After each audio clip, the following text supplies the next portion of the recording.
Salut.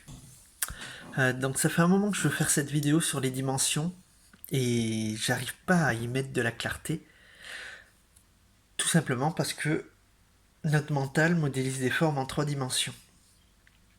Donc si on veut aller au-dessus, c'est peut-être plus compliqué d'y mettre une compréhension, parce que la compréhension émerge du mental, et donc on peut pas comprendre quelque chose qui est au-dessus, en quelque sorte. Mais je vais essayer d'y poser quelques mots, au moins pour la quatrième.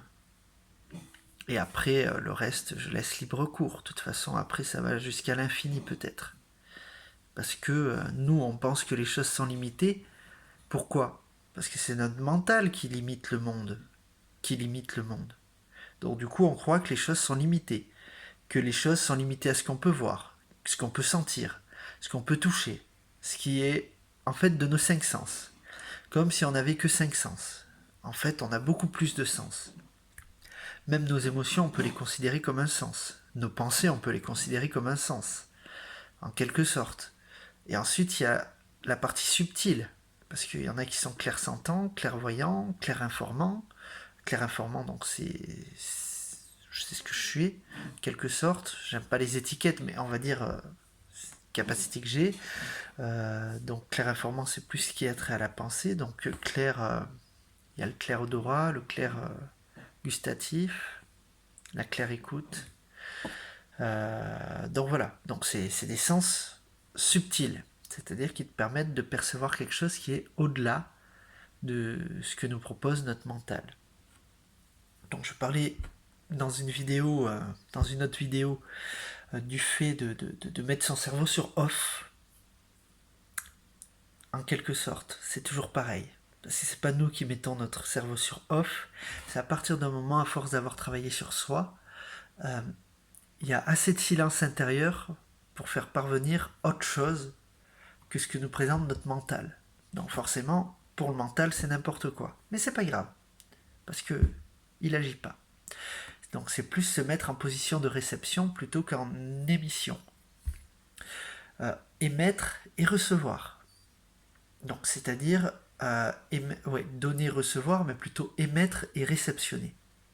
C'est aussi quand on émet, en fait, on émet quelque chose dans la matière. Pour s'incarner, il faut y pénétrer dedans.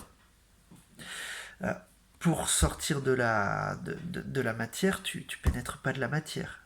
Tu es obligé de capter autre chose. Tu vois, tu es obligé de capter autre chose. Euh, c'est un peu comme les logiques féminin-masculin. C'est très simple. Ben, le masculin, il pénètre, le féminin, il capte. C'est tout simple. T'as rien qu'à regarder le sexe et c'est bon. On a compris. Donc, les logiques d'émission et de réception. Donc, incarné dans la matière, on va émettre et donc du coup on va réceptionner du moment qu'on a assez de silence et qu'on est prêt à réceptionner. Voilà, c'est un peu ça. Euh, et pourquoi je parle de ça? Parce que pour aller justement côtoyer des dimensions supérieures, il faut être en position de réception et pas d'émission. Parce que si tu émets, tu rentres en quelque sorte dans la matière. Ce qui est très bien aussi. Il faut avoir un équilibre entre les deux. Donc voilà, bon, je vais du coup parler des, des dimensions, en espérant que ça vous plaira et que moi aussi ça me plaira. Sinon, cette vidéo sera effacée. Et voilà, bon. Alors, donc, un dé. Alors, un dé. Un dé, c'est quoi? Alors, déjà, on voit même pas. Super. Est-ce qu'on voit? Ouais. Un dé, on a un point. Vous êtes d'accord? Donc, on peut dire c'est l'atome. Même voir des particules plus petites que l'atome.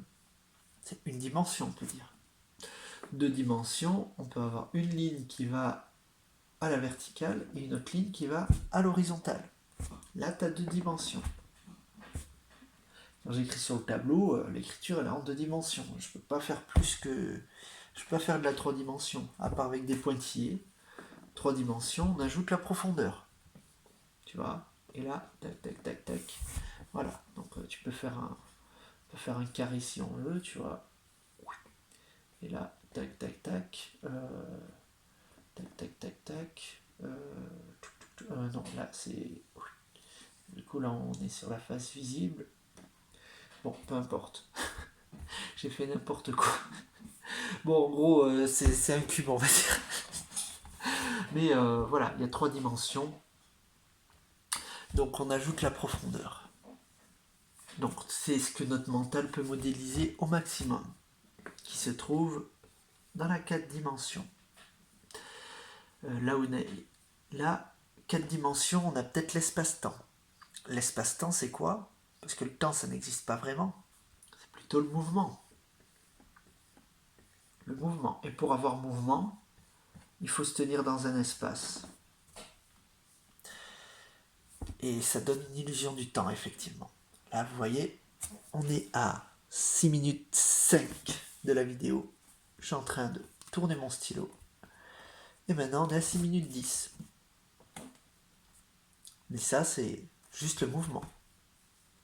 Si on ne crée pas une échelle de temps, si l'humain n'est pas là pour créer une échelle de temps, juste, la planète, elle tourne autour du Soleil. Il n'est pas 6 heures ou midi ou machin, c'est juste la planète tourne autour du Soleil. Voilà, enfin, c'est comme ça que se fait le temps, par le mouvement. Pour la 5D, là, le point d'interrogation est encore plus grand. C'est pas un D, ça.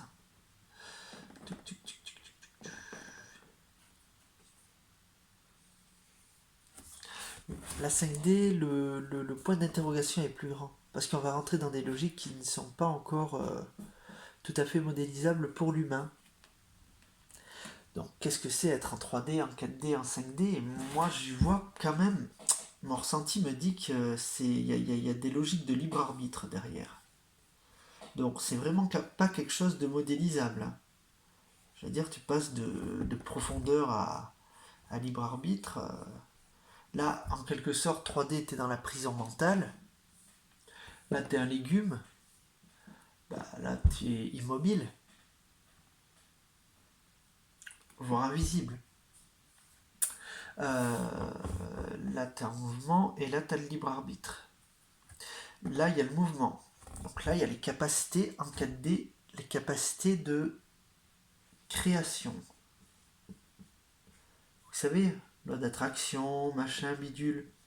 Là, on est dans la 4D, on cherche à créer notre vie. C'est très bien aussi. Des fois, on va faire des actions dans la 3D, des fois, on va être dans la 4D pour créer notre vie, et des fois, on va être dans la 5D, dans le libre arbitre.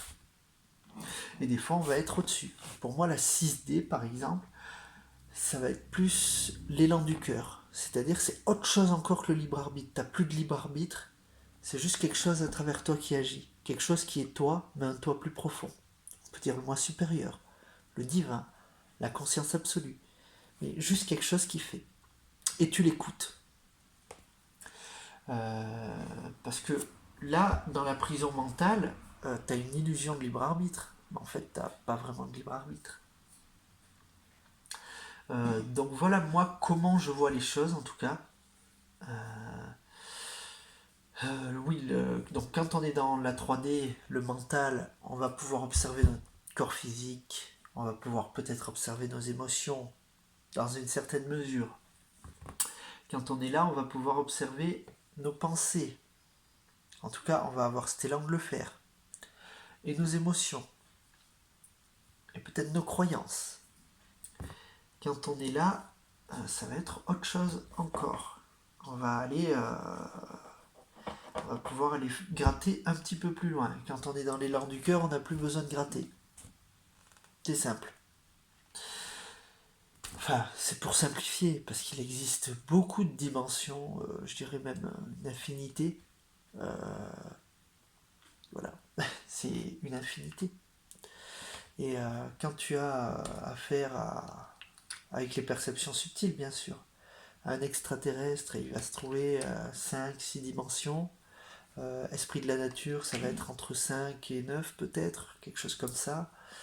Les anges, tu vas peut-être être un peu au-dessus, le dragon pareil, Et après, tu as, tu as les archanges qui sont peut-être sans dimension, quoi. C'est même pas comparable, c'est incompréhensible. La fréquence vibratoire est tellement élevée, ils sont obligés, en fait, pour communiquer avec nous, de réduire leur fréquence à un certain niveau. Mais on s'en fout de tout ça. C'est pas la question. L'idée, c'est pas de communiquer avec d'autres êtres. L'idée aujourd'hui, c'est pas d'avoir des perceptions subtiles, même si ça aide à créer notre vie, forcément, et à avoir des informations sur qu'est-ce qui est le mieux pour nous, etc. Mais l'idée, c'est plutôt de rentrer dans le partage avec les autres dans la matière. C'est plutôt ça qu'on doit apprendre. Et donc laisser le libre arbitre à chacun. Donc, et rentrer dans une sorte de non-jugement, du coup. C'est-à-dire un truc où chacun a le droit d'exprimer qui il est, et, donc peu importe. Donc c'est plutôt que de rentrer dans la création. Par exemple, ben moi, voilà, je suis président, je décide que toi tu dois rentrer dans ma création, que tu dois avoir le même état d'esprit que moi, les mêmes aspirations, et que tu dois faire ce qu'on te dit et tu fermes ta gueule.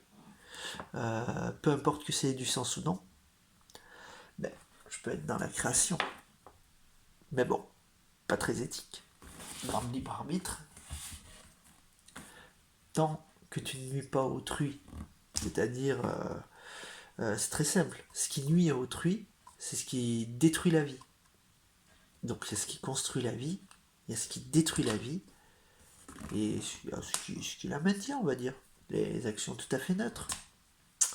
Et la contemplation aussi. Donc c'est, on va dire, ce qui détruit la vie. Ce qui détruit. Ce qui n'est pas un mal de détruire certaines choses. Des fois, il y en a besoin. Des fois, regardez l'hiver. À l'automne, les arbres commencent à perdre leurs feuilles. Donc il y a besoin des fois de détruire pour reconstruire. Mais c'est pas un processus, on va dire, qui est lié à notre mental. C'est-à-dire, oh ben je vais aller buter l'autre parce qu'il me fait chier. Pas besoin de loi pour ceux qui ont envie de tuer, c'est tellement un acte grave pour leur conscience. Qu'il y ait une loi ou pas, ils le font. Donc c'est pas la loi qui empêche de tuer qui que ce soit. C'est juste ta conscience. Donc c'est des lois qui n'ont aucun sens. Les lois sont juste quelque chose qui appartient à la prison mentale. Mais quand tu es dans le libre arbitre, tu comprends plus de choses. Tu accèdes à d'autres paramètres. À d'autres paramètres, disons que tu as une conscience qui est plus élargie. Qui fait que forcément tu acceptes des choses de l'autre, que tu les accueilles, et ça va pas forcément te poser de problème que l'autre soit différent de toi, et que ses inspirations soient différentes. Ça veut pas dire que tu essayes pas de changer certaines choses du monde. Ça veut simplement dire que tu n'as pas de violence envers l'autre, et du coup envers toi-même, parce que quand on est violent envers l'autre, on est violent envers soi-même, parce qu'on se fait du mal à l'intérieur, et si on s'empêche de faire des choses, on se fait du mal à l'intérieur. Du coup, tu commences à prendre soin de toi-même aussi. Parce que si tu prends soin du libre arbitre de l'autre, tu prends soin du tien aussi. Et ça, c'est très important aussi. Tu te prends plus en considération. Voilà, c'est ça. Parce que tu t'accordes la valeur que tu as. Voilà. Je sais pas si c'est clair. Je sais pas si c'est juste. Mais on s'en fout. On ouvre notre esprit à d'autres possibilités. On s'amuse à essayer de voir qu'est-ce qu'il y a au-delà. C'est bien aussi. Parce que si on reste bloqué dans la 3D, on va pas aller bien loin. Si on écoute la télé, on écoute de la 2D, quoi. On écoute un objet en 2 dimensions. Enfin, non. On écoute un objet qui est en 3 dimensions et qui retransmet une image en 2 dimensions. pour faire nos choix en 3 dimensions. Ça n'a aucun sens. C'est factuel, hein. C'est factuel. Enfin voilà. Ben donc du coup c'est plus passé par les logiques de libre arbitre, en quelque sorte.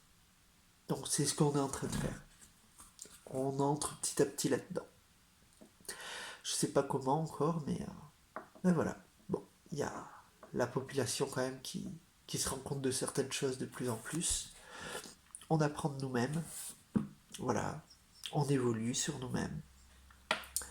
On fait des introspections sur nous.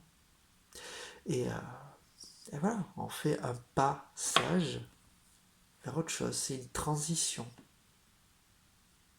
Donc un passage. Voilà. Espérons que ce pas sera sage en tout cas. Et vers autre chose quoi. Voilà. Mais je vous souhaite une belle soirée ou une belle nuit.